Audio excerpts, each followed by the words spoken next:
c'est un nul qui me paraît logique sur l'ensemble de la rencontre face à l'équipe Bastia qui s'améliore petit à petit. Je l'ai dit en conférence de presse d'avant-match, cette équipe a gardé quasiment 80 voire 85% de son effectif de la saison dernière. Donc il y a pas mal d'automatisme. C'est une équipe qui n'était pas loin des playoffs. À un moment donné, ils avaient lâché un peu, mais c'est une bonne équipe qui a de la force, voilà, qui a des bonnes individualités. Donc on savait on allait avoir un match très difficile face à une équipe qui voulait réagir aussi par rapport à son début de saison. Mais oui, pour revenir sur la rencontre, c'est un match où il y a eu beaucoup d'engagement. Je pense qu'on a eu du répondant. On a répondu dans pas mal de domaines. Si on le résume, je pense que les défenses ont pris le dessus sur les attaques. Il n'y a pas eu énormément de frappes cadrées des deux côtés. Les jeunes défenseurs d'Amiens s'améliorent régulièrement, presque parfait, quasiment parfait. Oui, sur le plan défensif, c'était intéressant, mais après, offensivement, c'était insuffisant pour gagner ce genre de rencontre. Donc oui, on peut dire que c'est un bon point parce que je crois ils ont une frappe cadrée, on a aussi une frappe cadrée dans cette rencontre, donc c'est insuffisant pour gagner ce genre de rencontre. Qu'est-ce que tu retiens finalement de ce match? La solidité ou les difficultés offensives? Les deux. Je pense qu'on a montré qu'il y a beaucoup de solidité face à une équipe qui a de la qualité, qui a de la puissance. On a su aussi bien les contenir. Après, c'est dans l'utilisation du ballon, on doit faire mieux, voilà, si on veut gagner ce genre de rencontre. Donc ce soir, ça a été difficile à ce niveau-là, mais on a eu aussi la personnalité de répondre aux défis qu'ils nous ont imposés, parce qu'ils sont venus nous chercher très haut en mettant beaucoup d'intensité. Ça, c'est positif. Voilà, c'est la première fois aussi depuis le début de la saison qu'on ne prend pas de but, c'est aussi un point positif. Mais comme je l'ai dit, offensivement, on doit s'améliorer si on veut battre ce genre d'équipe. Qu'est-ce qu'il a manqué devant?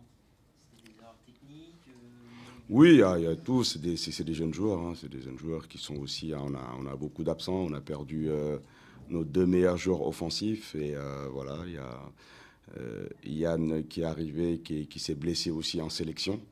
Donc aujourd'hui, on a joué avec Chibozo en pointe, Ryan Lutin sur le côté où c'est vraiment pas son poste. Donc voilà, sur le plan offensif, on a eu des manques pour aller bousculer cette équipe sur cette rencontre.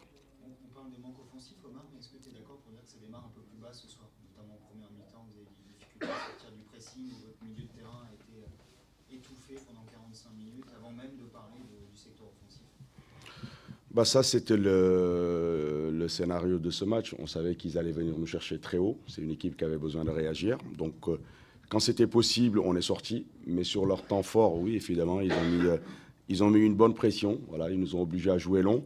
Mais petit à petit, l'intensité a baissé. Là, on a réussi à sortir de cette pression qu'ils ont mis dans notre moitié de terrain.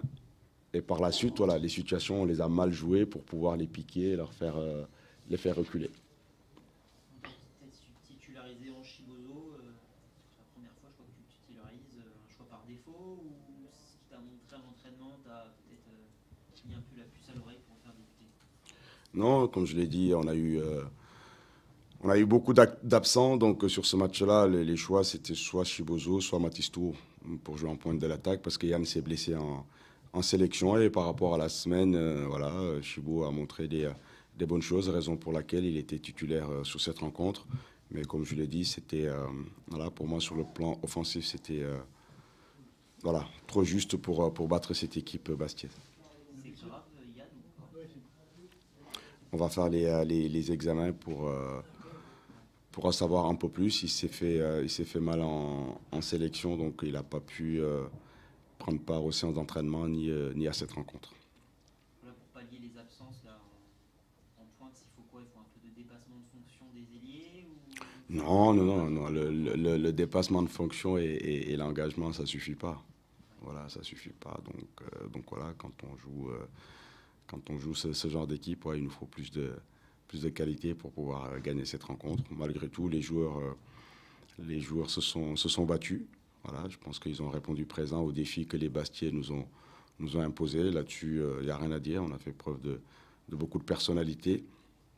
On s'est rendu coup pour coup, mais comme je l'ai dit, les défenses des deux côtés ont pris le dessus sur cette rencontre. Malgré je pense sur leur plan offensif, ils étaient quasiment complets, il leur manquait un joueur. Malgré ça, on a su les contenir pour faire un match solide. Le point positif, du coup, c'est peut-être la charnière centrale. Bakayoko, Lo, c'est sûrement leur deuxième match ensemble. On a l'impression qu'il y a déjà des automatismes. Je ne sais pas ce que tu en penses. Ouais, c'était intéressant. Il y a eu pas mal de communication entre les deux, même au niveau des échanges sur les ressorties. Ils ont essayé. Voilà, quand Bastia a mis une grosse pression dans notre moitié, ils sont restés sereins aussi. J'ai bien aimé la sérénité qu'ils ont pu dégager. Il faudra faire un peu plus finalement à domicile pour un peu enflammer le stade. Non, c'est pas d'en faire un peu plus. Je pense que ce soir, les garçons sont allés au bout d'eux-mêmes. Ouais. Après, comme je l'ai dit, après il y a d'autres facteurs qui vont rentrer en jeu. Voilà, mais c'est pas juste l'engagement et le dépassement de soi. Je pense que ce soir, on ne peut rien leur reprocher à ce niveau-là. Que ce soit tous les matchs depuis le début de la saison. Voilà, les garçons, ils se battent, ils donnent tout. Mais voilà, on a eu des manques sur le plan offensif qui font que voilà, on n'a pas pu faire basculer cette rencontre ou l'enflammer un peu plus au bas de cette équipe, tout simplement. Un petit mot aussi peut-être sur Teddy qui est revenu tard de sélection. Oui. Il a été quand même hyper vraiment sur le côté gauche. Qu'est-ce que vous avez à dire justement un petit peu sur son match? C'est toujours le souci avec les internationaux. D'un côté, on est très heureux qu'ils puissent rejoindre leur sélection. C'est des garçons qui vont acquérir aussi pas mal d'expérience en disputant ce genre de rencontres. Mais de notre côté, on sait que voilà, ils rentrent fatigués ou ils rentrent au dernier moment. Teddy est rentré jeudi matin, donc il a quasiment pas pu prendre part à la séance d'entraînement. C'est là où on préparait les derniers réglages pour affronter cette équipe. Donc il a joué ce match sans faire une séance d'entraînement avec nous. Donc voilà, on essayait de voir combien de temps il allait pouvoir tenir sur cette rencontre. Mais on n'avait pas d'autre choix. Voilà, sur le plan offensif, avec la blessure de Yann, on a pris un risque de le faire jouer, mais on n'avait pas le choix. Et il a répondu. Voilà, je pense qu'il a été remuant, il était dangereux.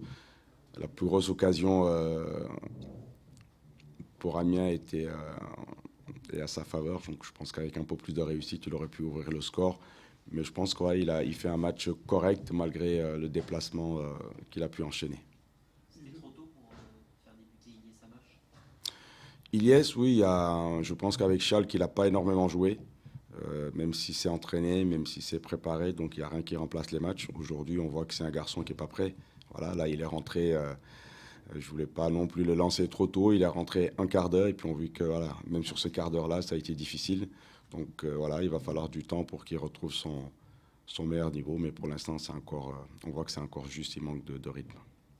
J'ai noté aussi que les deux coachs, ton collègue et toi, avaient apporté les premiers changements à la 70e minute. C'est rare quand même.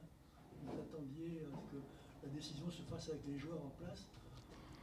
Ouais, sur cette rencontre-là, je ne sais pas la position de Benoît, mais moi je savais que les meilleurs joueurs, nos forces vives, étaient déjà sur le terrain. Donc on a essayé de pousser le maximum pour essayer de forcer cette décision. Après, comme je le dis souvent, faire des changements pour faire des changements, ça n'a pas de sens. Donc on fait des changements quand on pense que voilà, on a des éléments qui vont vraiment venir changer le cours de la rencontre.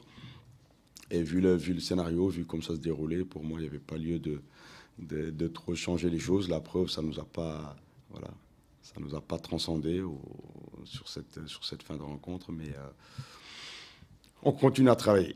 Ce soir, le Red Star est leader. La seule équipe qui a battu le Red Star, c'est Amiens. Tu y penses? Non, j'ai pas vu les résultats, mais après la rencontre là-bas, on avait vu que c'est une équipe qui s'était vraiment renforcée, qui avait de la qualité. Déjà, on l'a vu en amical, et puis en championnat, ça s'est confirmé. Et puis là-bas, voilà, on a été très efficace sur le plan offensif pour pouvoir battre cette équipe. Mais cette Ligue 2 voilà, ne cesse d'élever son niveau. Tous les matchs seront difficiles.